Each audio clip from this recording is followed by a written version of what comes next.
Good morning, everyone. Can you still remember the days when you were students? Mhm. Good old days? If there is an examination, how did you feel? Mhm. So you studied hard for your algebra, maybe? Yeah? Was algebra one of your favorite courses? Well, you studied hard. And then the paper was returned. Do you know what teachers do? Every day, for 12 hours, we search for truth. And the other 12 hours, we search for mistakes. So the paper was returned, and you got this 98. Wow. You, who were contented with 78, got 98. So what did you do? Do you just throw the paper away? No, you keep on looking at it. When you go home after class, you still are looking for the paper, looking at the paper, and you want to show off to your parents. I titled today's talk, and it was very good.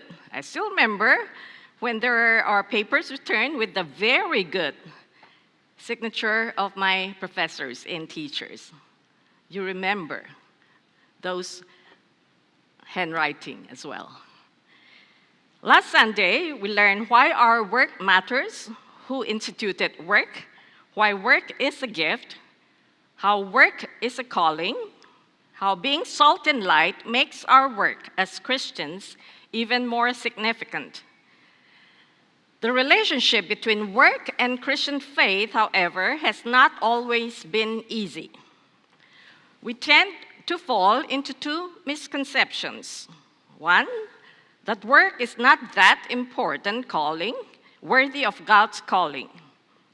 He's more interested in spiritual matters, and that work is not too much a concern of the church. What we do, how and where we work on Monday to Friday is a private matter. Two, the second misconception, on the other hand, is to elevate work to more than what it can give. That we should be like any other driven, ambitious workers who consider work as be all and all. That our happiness and life satisfaction will depend on the success of our career. Placing work above all else, work becomes an addiction or an idolatry or both. To dispel these misconceptions, we must dig deeper into the meaning of work for Christians and how secular and sacred work may converge, and how God energizes people and expects them to do their work. Because at the end of the day, it is God's commendation that really matters. For this second session, we'll focus on these 5 questions about work. How did God assess his own work? How is secular work considered good? Who is a role model at work? What lessons may we learn? How shall we sanctify our work? And what is your prayer and motivation for work?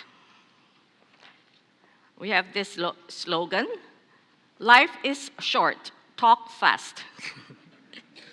So how did God assess his own work? Genesis 1 brings us the beautiful story of creation. And God said, "Let there be light," and there was light. God saw that the light was good, and there was evening, and there was morning, the first day. And God said, "Let there be an expanse between the waters," and there was evening, and there was morning, the second day. And God said, "Let the waters under the sky be gathered to one place, and let dry ground appear." And it was good. Then God said, "Let the land produce vegetation," and God saw it was good. And there was evening, and there was morning, the third day. And God said, "Let there be lights." God made two lights, the greater light to govern the day, and the lesser light to govern the night. He also made the stars, and God saw that it was good. And there was evening, and there was morning, the fourth day. And God said, "Let the water teem with living creatures, and let birds fly above the earth." And God saw that it was good. And there was evening, and there was morning, the fifth day. And God said, "Let the land produce living creatures according to their kinds." And God saw that it was good. Then God said, "Let us make man in our image, in our likeness, and let them rule over the fish and birds and livestock." So God created man in his own image and blessed them.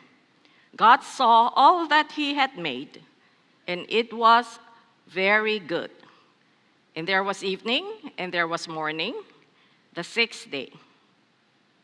Except for the second day, but twice on the third day, a total of 6 times, God saw his creation as good.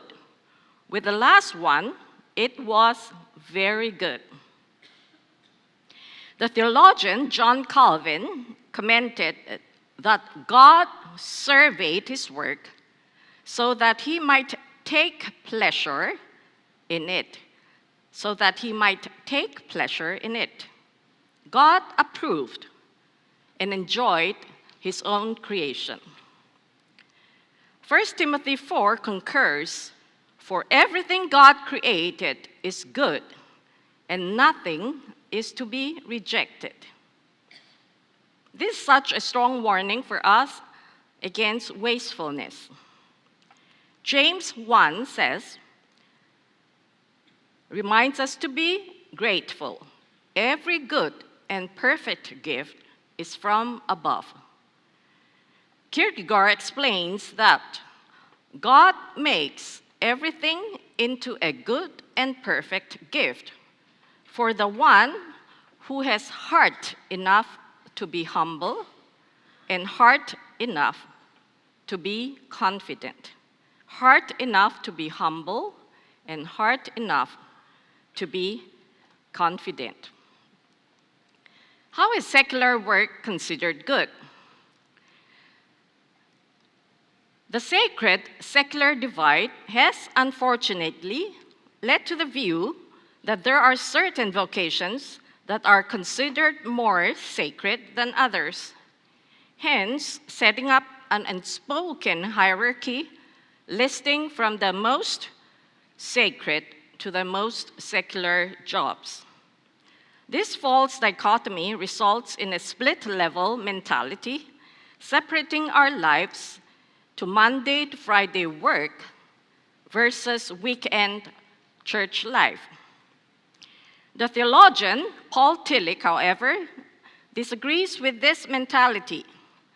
For him, a secular person is one who looks within himself or within our own species for whatever comprehension of the world is to be found within himself.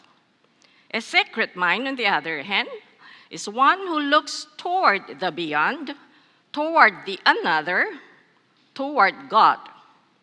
It is possible that one has a secular mind in church and a sanctified mind in the laboratory. For Brother Lawrence, there's no separation between secular and sacred. In his book, Practicing the Presence of God, he said, "The time of business does not differ with me from the time of prayer. And in the noise and clatter of my kitchen, while several persons are at the same time calling for different things, I possess God in a tranquility, as if I were on my knees. I possess God in a great tranquility, as if I were on my knees." We find many heroes and heroines in the Bible whose work were not directly sacred in nature and function. God called people to so-called secular job. People like Joseph and Daniel, whose work was just as strategic in God's plan.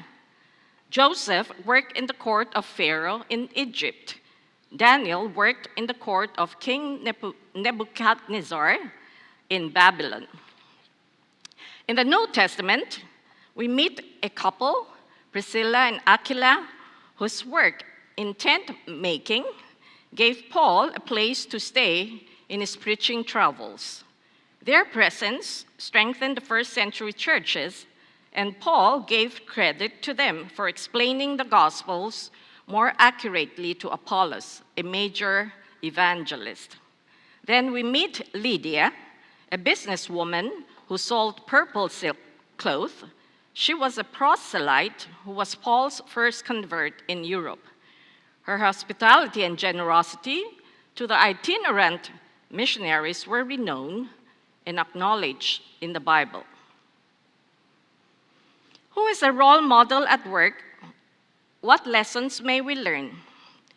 In the past 2 weeks, I've spent so much time with this guy, and the more I read his memoir, the more I appreciated him. One of the most fascinating personages in the Bible was Nehemiah,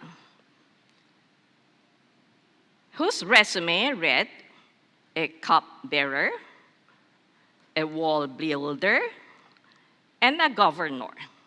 A cupbearer, a wall builder, and a governor. His positions were not particularly marked sacred, yet his life story occupies an entire book in the Bible because Nehemiah was the key person in the rebuilding of Jerusalem in the 5th century BC. Nehemiah was a cupbearer in the Persian court of Artaxerxes I in the capital city of Susa, which is now modern Iran. Nehemiah was a Jew taken captive to Susa following the Babylonian exile. When he heard of the ruins in Jerusalem, he wept and prayed to God, then made a bold request, asking the king to allow his return to Jerusalem so he could rebuild the walls. Nehemiah was in a favorable position to speak personally to the king. The king not only permitted Nehemiah's return to Jerusalem, Artaxerxes issued letters to ensure Nehemiah's safe passage and has made him bring timber from the Persian forest for the rebuilding. How good could one get? In Jerusalem, Nehemiah immediately went around the city in the evenings to survey the damage. He was quick to enlist the locals, organizing them in groups, planning each step of the repairs, even while setting up measures to defend themselves against attacks. The repair of the walls and rebuilding of Jerusalem was completed in 52 days. Now consider the tools people had in 500 BC to really appreciate his resourcefulness and efficiency. When Nehemiah was appointed governor of Judah, he waived his rights for food and land allotment. He also instituted tax reforms so that the common people would be able to feed themselves. Nehemiah, an engineer, also did a census of all returnees and instituted reforms in worship, among many other projects. Together with Ezra, the duo not only rebuilt the city, but also its people. When the scriptures were read again after so long, the people were weeping as they listened. Nehemiah instructed them not to weep, but to eat and drink, for the joy of the Lord is your strength. I guess it's only now that you know where that Nehemiah wrote this, right? And Nehemiah is a book in the Old Testament, I think the 16th book. So if you have time, please go home and read more about Nehemiah. So what may we learn from Nehemiah? I listened to Chuck Swindoll a few years ago, and his series of talks, Hand Me Another Brick, and I gathered some lessons here. First, passion. Nehemiah had a strong vision. He could hardly sleep, first when he heard of the plight in Jerusalem, then when he imagined how the work should be done. His enthusiasm and drive are reminders for us who need a little push in our work. Second, Nehemiah was constantly in prayer. There were at least, I counted, 10 mentions of prayers in the book of Nehemiah, his prayers. Short prayers, long prayers, silent prayers, loud prayers, informal prayers, formal prayers. He prayed before taking up the task. He prayed during the construction. He prayed for forgiveness on behalf of the people. He prayed during the dedication. He prayed for strength and for God to remember him with favor. Third, Nehemiah had the unusual ability to motivate himself and others. He inspired the people to share his vision. He recruited personnel for the survey, planning, repairs. Even when they were threatened by enemy attacks, he urged the people to continue working. One hand carrying the bricks, while the other hand carrying a weapon. Fourth, resilience and patience. He endured it all: sarcasm, mockery, ridicules, gossips, threats, anonymous letters, open letters, false accusations.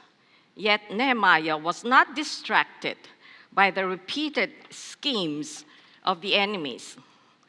5, Nehemiah had a balanced grip of reality. He was a man of vision as much as a man of action. He did not shy away from challenges. Smart, tough, and discerning, he could sense real dangers. He was aware of the negatives, even as he remained positive and hopeful. 6, Nehemiah was hardworking, an understatement perhaps. With considerable diligence, the project proceeded despite many obstacles. Even while the construction was ongoing, he was appointed governor. He accepted the job and carried out his multiple roles with aplomb. 7, he was determined to complete the job. When the going gets tough, the tough gets going. His strong determination and decisiveness gave him success in the building of the walls, the temple, and the people. In modern history, we see quite a few modern Nehemiahs among Christians. Let me mention 3 that I admire. Abraham Kuyper was Prime Minister of the Netherlands from 1901 to 1905. A journalist and a Calvinist theologian, a prime minister who was a theologian. He established the Reformed churches in the Netherlands. It was he who said, "There is not a square inch in the whole domain of our human existence for which Christ, who is sovereign over all, does not cry, 'Mine.'" Albert Schweitzer was a French-German Lutheran theologian, organist, a writer, humanitarian, philosopher, and physician who received the 1952 Nobel Peace Prize.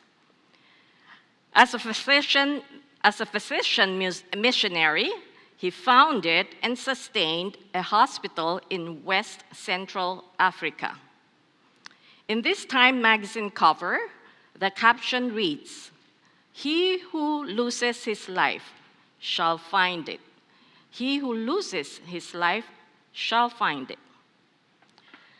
Dag Hammarskjöld was a Swedish diplomat economist, and author who served as Secretary General of the United Nations from 1953 until his death in a plane crash in 1961 en route to Congo. Appointed at age 47, his influence in UN was outstanding. I carry his book, Markings, a spiritual memoir, to remind me about important things like, how will you be able to retain the ability to hear when you never listen? Should God have time for you when you cannot find time for God? How then shall we sanctify our work? Is integration of faith and work possible?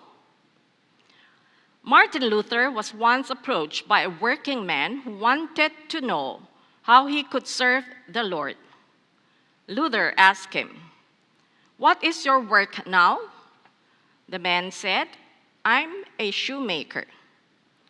Luther answered, "Then make a good shoe and sell it at a fair price." Luther did not tell the man to make Christian shoes or to change his job. We can serve God in a variety of vocations. As Eugene Peterson titled this book, one of my favorites, Christ Plays in 10,000 Places. Christ plays in 10,000 places. Do your best in whatever capacity. Through the years of my teaching, I observed a group of students quite different. The numeraries of Opus Dei are particularly respectful, responsible. Currently, I have 3. Opus Dei describes itself as a personal prelature of the Catholic Church that helps people seek holiness in their work and ordinary activities. Its founder, Jose Maria Escriva, had written much about sanctification of work. In brief, sanctification of work means sanctifying the work, the worker, and the people the worker serves. To sanctify your work means to make your work an offering to God. It means carrying out the work that is well done, as carefully as possible, even in its smallest details. It is doing ordinary things extraordinarily well. To sanctify yourself in your work means to make the best of opportunities to grow your character, to draw the fruits of the few or many talents God has given you. To sanctify others through your work is to work side by side with them, to share their interests and burdens. It is doing good to the person with whom you are working, for whom you are working, and to encourage your co-workers to seek sanctification of their work. We also find the significance of work in Laborem Exercen on human work. Pope John Paul II reminds his readers that the worker is more important than the work, that the worker is more valuable than the machines and instruments, however expensive they are, that human rights derived from the work are part of the fundamental rights of the person, and that we may identify with Christ by participating in his creative work. Among the evangelicals, there are these 3 organizations which I find personally helpful in advocating for integration of faith and work. The Lausanne movement is a global movement that mobilizes evangelical leaders to collaborate for world evangelization. Its marketplace ministry is working with churches and Christian campus groups like Campus Crusade, IFES, Navigators, to equip believers into marketplace. It is also engaging with academics and theological institutions to envision theological education on work. In fact, the next Global Workplace Forum will be held in Manila next year. Second, you may download many things from this website. The Theology of Work project envisions that every Christian be equipped and committed for work as God intends. Visit their website to download valuable resources, one of which is the commentary of the Bible focusing on work and work issues. Third one, the Center for Faith and Work is a cultural renewal arm of Redeemer's Presbyterian Church in New York, famous, pastored by Tim Keller. I've visited them. It explores the intersection of faith and work by organizing events and classes to promote innovation and imagination in all fields of work. I would like to envision that someday UCM also has a center for faith and work, so that the workers in this congregation may congregate to support each other and maybe to advise, mentor younger workers. What is your prayer and motivation for work? One of my most favorite Psalms of all times is Psalm 90. I've memorized it in both Chinese and English when I taught classes in Christian education. Imagine the psalmist Moses standing on Mount Nebo, or Pisgah, finally looking at the promised land to which he was headed all his life, but now not allowed to enter. The end has come. His prayer, Yahweh is home. Psalm 90 is a magisterial presentation of God's grandeur and eternity over against the frailty of man. It is a companion reading to Genesis 1 to 3, and sometimes read in memorial services along 1 Corinthians 15. In the paraphrase by Isaac Watts, "O God, our help in ages past," this psalm is a prayer in times of crisis.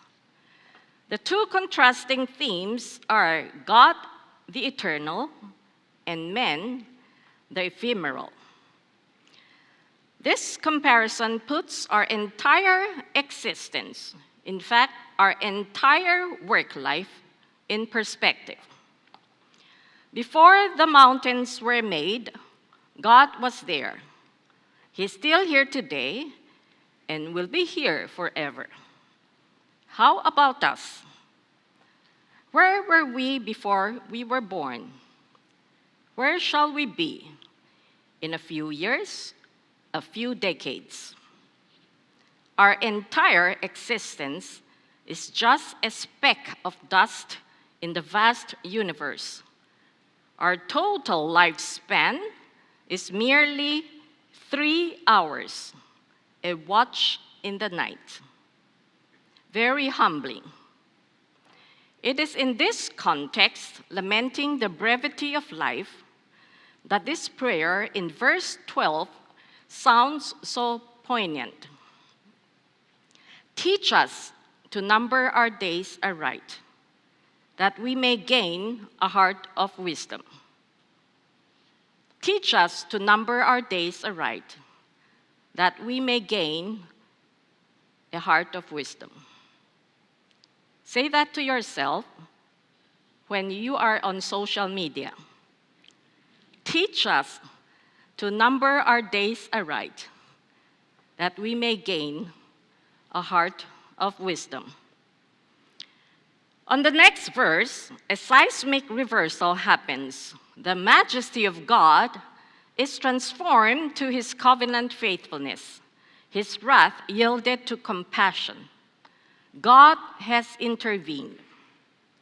Satisfy us in the morning with your unfailing love. Make glad our days on earth. Show us your wonderful deeds. Then the psalmist, Moses, makes this bold request. May the favor of the Lord our God rest upon us. Establish the work of our hands for us. Yes, establish the work of our hands. What does establishing our work means? I'd like to give 4. 1, to establish the connection of our ordinary task with God's eternal purpose. Connecting our ordinary task with God's eternal purpose. What does our work have to do with the ultimate meaning of eternity as ourselves? 2, to establish the vision of our work in its true perspective. Not to be distracted from what is important, not to obsess over trivial matters, and not to make our work an idol. Work in its true perspective. Number 3, to bless the work of our hands as you promised in Deuteronomy. For the Lord your God will bless you in all your harvest and in all the work of your hands, and your joy will be complete. To bless you in your harvest. And 4th, most importantly, unafraid to face the reality of death. There is a stubborn defiance of faith, trusting in the fidelity of God's goodness to mobilize him for the long-term value of our work, to assure us that despite our very brief moments on earth, to find some usefulness in our work, so that we may not go empty-handed. I'd like to show 2 personalities as examples to illustrate how their work has been established. Their body of work had transcended the arbitrary boundaries of sacred and secular. The quality are the world's canons that had transcended many generations.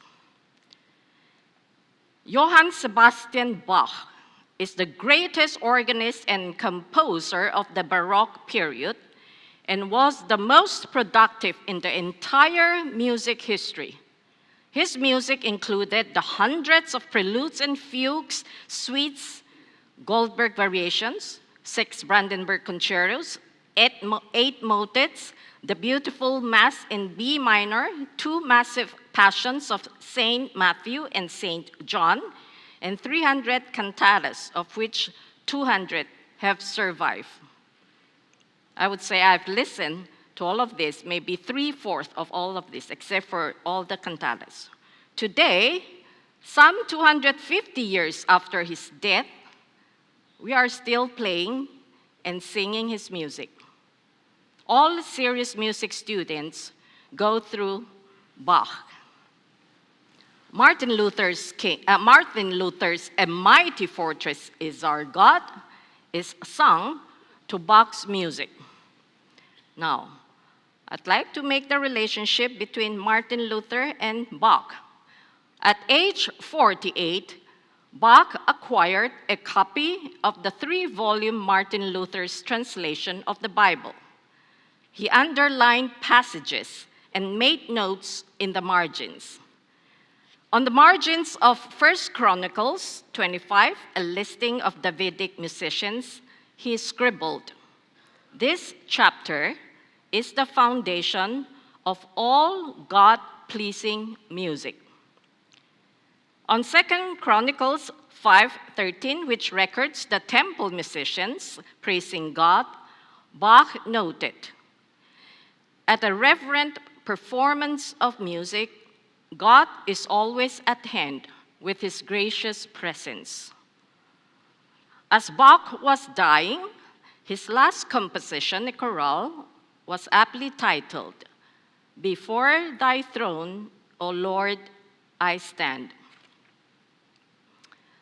Is Bach's music sacred or secular? Are his Brandenburg concertos secular or sacred? Is St. Matthew Passion sacred or secular? They are played in some of the most famous cathedrals, as well as all the concert halls. C.S. Lewis, are his Chronicles of Narnia secular or sacred? Is Till We Have Faces secular or sacred fiction? Aside from teaching medieval literature at Magdalene College in Oxford University and later at Cambridge University, C.S. Lewis devoted all his energies to writing about his faith, mere Christianity, miracles, problem of pain. His books sold over 200 million copies in more than 30 languages, are still in print 55 years after his death. While still living, and even as his book royalties increased, C.S. Lewis refused to upgrade his standard of living. I visited his home, the Kiln. He donated generously into scores of charities and church ministries. In 2013, he joined the ranks of the most famous English writers buried in London's Westminster Abbey. C.S. Lewis, who was foremost an apologist of Christianity and who used both his reason and his imagination in doing so, stood among the world's literary giants. We may not be Bach or C.S. Lewis, very, very far from them, Kuiper or Schweitzer, or German Schweitzer. But in any field of work, there is a certain level of excellence. In any field of work, there is a certain level of excellence we know that reflect care and craftsmanship. For we are God's masterpiece, created in Christ Jesus for good works. In the Christian circles worldwide, let us look at some inspiring models in the realm of preaching. Here I mention 4. Charles Spurgeon is said to have read 6 books each week. Last year, there was a poll made. How many percent of the population in US did not read one book or part of a book? Online, e-books, print, hard print. Do you know how many? 60% did not read either one book or part of a book. And here was Spurgeon, who read 6 books in a week. How many books did you read the last 6 months? He preached over 600 sermons before age 20. You think it's lifetime? Before age 20, his sermon collections amounted to 20 million words. He once spoke to a crowd of over 20,000 listeners without a microphone. I've listened to John Piper for many years until his retirement. Let me tell you, his sermons on the book of Romans, I counted, numbered 219 sermons, only from Romans. 219 sermons. So you thought the Torah was long? Huh? I attended a preaching conference when John Stott spoke. He was asked how much time he prepared for a sermon. His reply, for every 5 minutes of his sermon, he spent an hour to prepare. One time, I asked our own former senior pastor, Darrell Johnson, the same question. I thought he also prepared 1 hour for 1 hour for every 5 minutes. And he said, no, he's not as good as John Stott. His answer, for every 30-minute sermon, he spends 15 hours in preparation. So some of you had heard him speak in this church. What motivates them to work that hard? Whatever you do, work at it with all your heart, as working for the Lord, not for human masters, since you know that you will receive an inheritance from the Lord as a reward. It is the Lord Christ you are serving. Paul understands this very well. He said, in the Lord, your labor is not in vain. At the end of his life, he was confident to say, I have fought the good fight. I have finished the race. I have kept the faith. Paul was only imitating his Savior and Master who says, I have brought you glory on earth by completing the work you gave me to do. Darrell Johnson, in his message on this verse, elaborates it this way. I have finished the work, past tense. I too want to be able to say the same when my time has come. I did not do all there was to do, or all I could have done, or all others expected me to do, or even all I expected of me.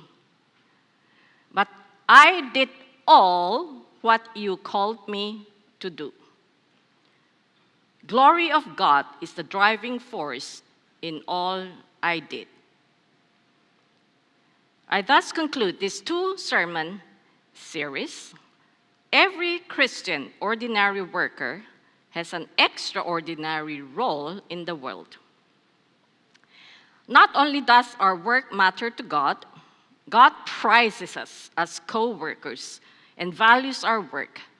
It is God who energizes our work, and it will be God who shall judge our work. Enjoy your work as much as He enjoys His and yours. For God saw everything that He has made, and behold, it was very good. Whatever your work may be, let us look forward to this commendation from the same boss. We serve the same boss. Well done, good and faithful servant. Enter into the joy of your master. Amen. Thank you.